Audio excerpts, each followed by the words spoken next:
Ana Clara Oliveira, Emanuele Cristina, Gabriela Alves, Júlia Marcolino, Luana Paulino e eu, Pedro Raidan. Para o seminário foi proposta a análise de 3 artigos, sendo eles: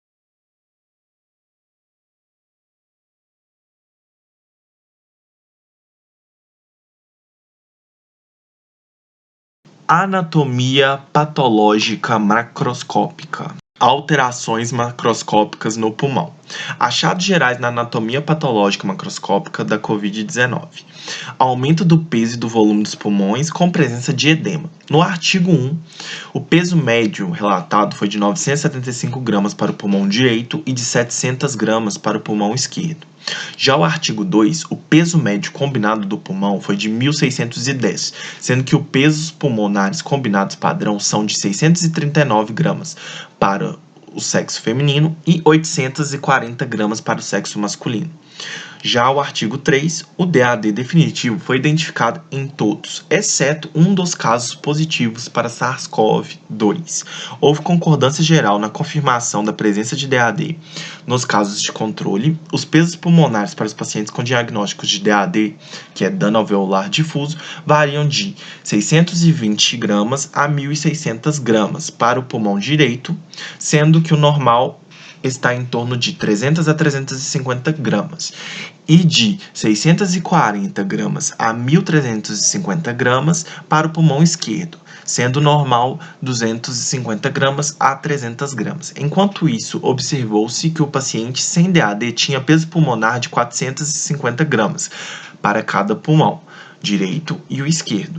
Parece ser típico da pneumonia Covid-19 que os pulmões sejam muito grandes e pesados devido ao líquido retido. Abaixo temos um exemplo de pulmões pesados e congestionados. Outros achados pulmonares. No artigo 1, foi percebido hemorragia intraparenquimatosa em um paciente, consolidação pulmonar em um paciente e volume. Já o artigo 2, os achados pulmonares macroscópicos revelaram um amplo espectro de alterações, muitas vezes sobrepostas por doenças crônicas, como enfisema e bronquite. Tecido difusamente solidificado, mas ao mesmo tempo frágil. Infecções com broncopneumonia abscessada.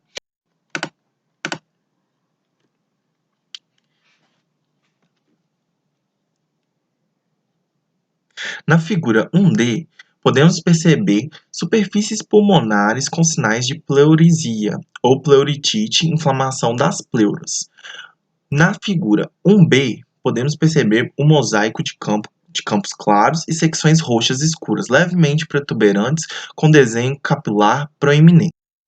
Trombos e embolos pulmonares. No artigo 1, foi notado embolos pulmonares centrais em 2 pacientes. Já o artigo 2, trombos de fibrinos. Na figura 1E, trombose das veias profundas da extremidade inferior. Na figura 1F, embolia pulmonar. Já a figura 2, temos pulmões com embolia pulmonar subsegmentar, indicadas pela seta branca.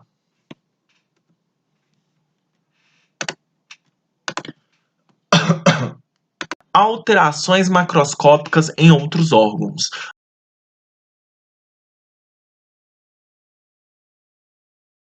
Na figura A, é possível observar no pulmão a presença de cartilagem hialina, grande quantidade de leucócitos no interstício, grande quantidade de hemácias no interstício. Na imagem B, é possível observar pulmão com infiltrado de leucócitos, presença de hemorragia.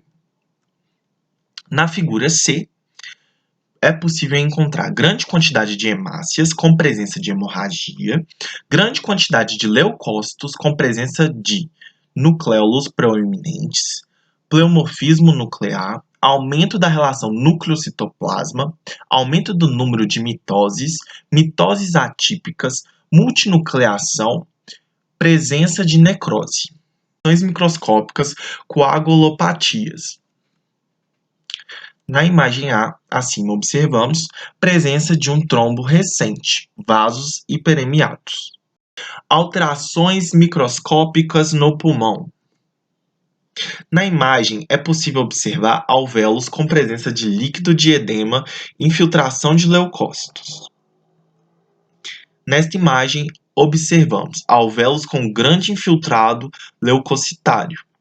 Observamos nessa lâmina de trombose arterial com endotélio não preservado, presença da camada média contornando toda a artéria, luz da artéria obstruída por uma massa de hemácias, plaquetas e fibrina aderida à parede do vaso, endotélio não visível.